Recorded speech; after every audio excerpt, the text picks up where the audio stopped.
बांग्लादेश की साबिक वज़ीर आज़म खालिदा जिया की नमाज जनाजा आज ढाका में अदा की जाएगी।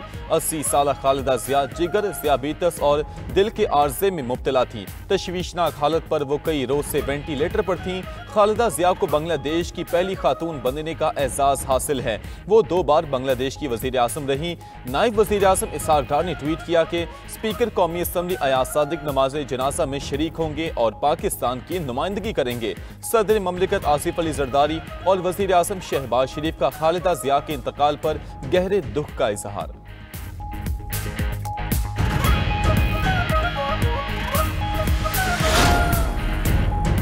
खालिदा जिया की वफात बांग्लादेशी अवाम के लिए नाकाबिले तलाफी नुकसान करार। रहनुमा बांग्लादेश नेशनलिस्ट पार्टी हाफिजुद्दीन अहमद की 92 न्यूज़ से खुसूसी गुफ्तगू। कहा कि खालिदा जिया ने पार्टी वर्कर्स के इसरार पर 1973 में सियासी मैदान में कदम रखा। शेख हसीना की पार्टी ने बांग्लादेश पर आमराना हुकूमत की। खालिदा जिया ने आमरीत के खिलाफ तहरीक की क़यादत की।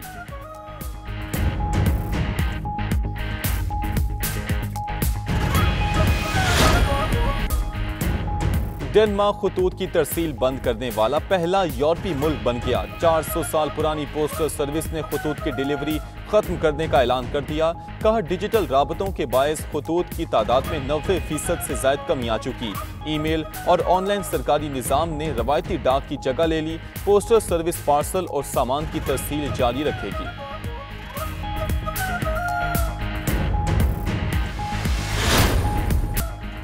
रूस का यूक्रेन पर सदर पुतिन की सरकारी रिहाइशगाह पर हमले का इल्जाम। यूक्रेन ने रूसी सदर की रिहाइशगाह पर 91 लॉन्ग रेंज ड्रोन से हमला किया, जिन्हें तबाह कर दिया गया। रूस का अमन मुज़ाकरात पर नजरसानी करने और यूक्रेन को भरपूर जवाब देने का ऐलान। रूसी वज़ारत ख़ारजा ने कहा यूक्रेन का हमला रियासती दहशतगर्दी है। अमन बातचीत से मुतल्लिक रूस के मौक़िफ़ का असर जायज़ा लिया जाएगा। यूक्रेनी सदर ज़ेलेंस्की ने रूसी सदर की रिहाइशगाह पर हमले का इल्ज़ाम झूठ करार दे दिया। कहा रूस अमन बातचीत को ख़राब करना चाहता है। पार्लियामेंट और सरकारी इमारतों पर हमले का जवाब बनाया जा रहा है।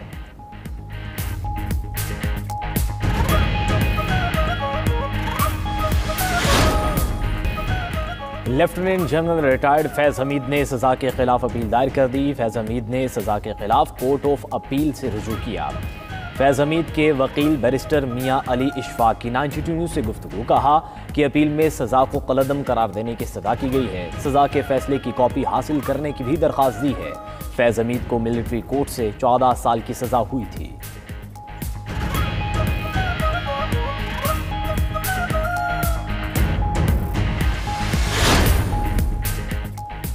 NA 130 से नवाज शरीफ की कामयाबी का नोटिफिकेशन दुरुस्त करार। इलेक्शन ट्राइब्यूनल ने डॉक्टर यास्मीन राशिद की दरखास्त खारिज कर दी। डॉक्टर यास्मीन राशिद ने नवाज शरीफ की कामयाबी को चैलेंज किया था। इलेक्शन ट्राइब्यूनल के जज राना जाहिद महमूद ने फैसला सुनाया। अदालत ने डॉक्टर यास्मीन राशिद की दरखास्त तकनीकी बुनियादों पर खारिज कर दी।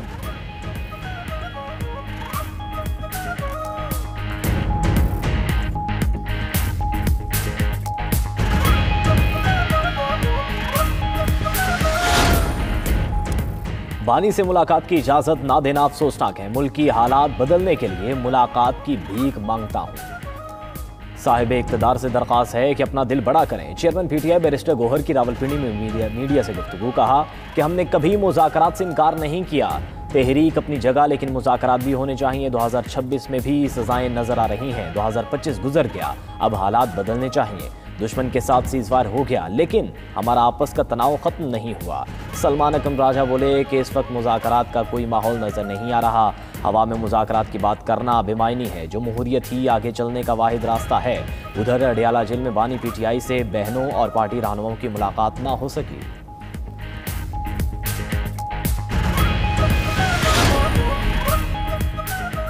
खैबर पख्तूनख्वा के अरकान असम्बली को पंजाब हुकूमत के रवैये पर तहफ़्फ़ुज़ात। स्पीकर खैबर पख्तूनख्वा असम्बली का स्पीकर पंजाब असम्बली मलिक अहमद खान को मरासला। खत में लिखा कि खैबर पख्तूनख्वा असम्बली के वफ्द को पंजाब असम्बली में बार बार रोका गया। वज़ीर आला KP और काबीना अरकान के साथ नारवा सलूक किया गया।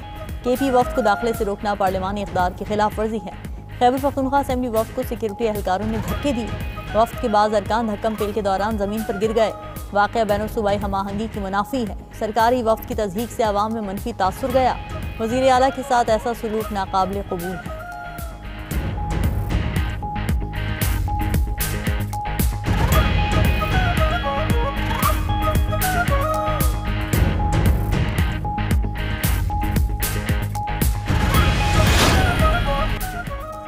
बेलारूस में रूस के एटमी सलाहियत वाले मिसाइल नस्ब। बेलारूस ने हाइपरसोनिक और रैस्टिक मिसाइल की तंसीब की वीडियो जारी कर दी। बेलारूसी सदर का कहना है कि ये मिसाइल यूरोप तक मार कर सकते हैं।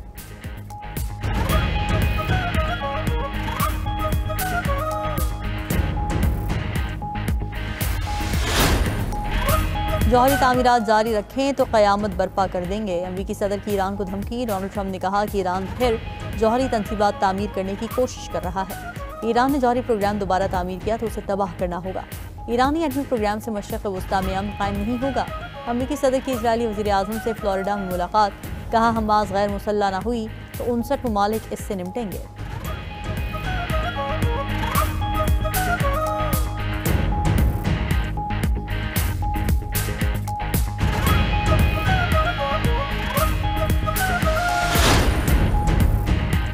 अमरीकी सदर की धमकियों पर ईरान का सख्त रद्दअमल। ईरानी सदर मसूद पज़ेश्कियान का कहना है कि जारियत हुई तो हमारा जवाब दुश्मन को पछताने पर मजबूर कर देगा। ईरानी पार्लियामेंट के स्पीकर ने कहा कि तेहरान को दिफा का मुकम्मल हक हासिल है। ईरान जारियत का जवाब देने के लिए तैयार है।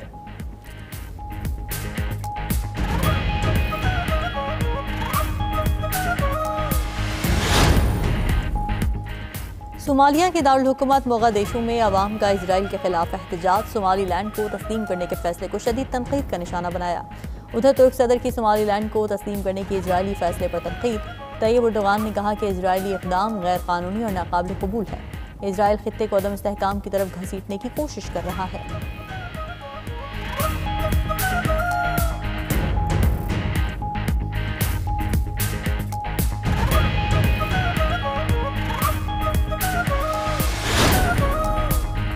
अमेरिका ने ईरान और वेनेजुएला में मुक़ीम 10 अफराद और इदारों पर पाबंदियाँ आयद कर दी। अमेरिकी महकमा ख़जाना का कहना है कि वेनेजुएला की कंपनी और इसके सरबराह ईरान के ड्रोन प्रोग्राम में ताउन करते हैं। अमेरिका ईरान के अस्करी सनती नेटवर्क तक रसाई रखने वालों के खिलाफ कार्रवाई जारी रखेगा।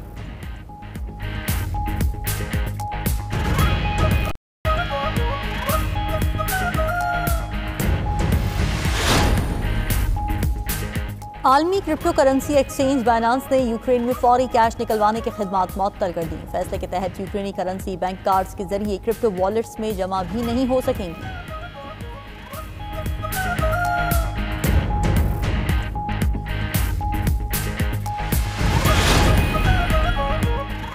यूक्रेनी फौज का मॉस्को में पावर सब स्टेशन पर ड्रोन हमला। खबर एजेंसी के मुताबिक रूसी फ़ज़ाई दिफा यूक्रेनी ड्रोन मार गिराने में नाकाम रहा।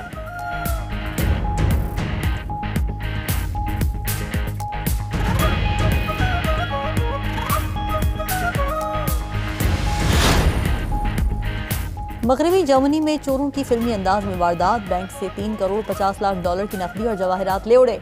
खबर एजेंसी के मुताबिक चोर सुरंग बनाकर बैंक वॉल्ट तक पहुंचे।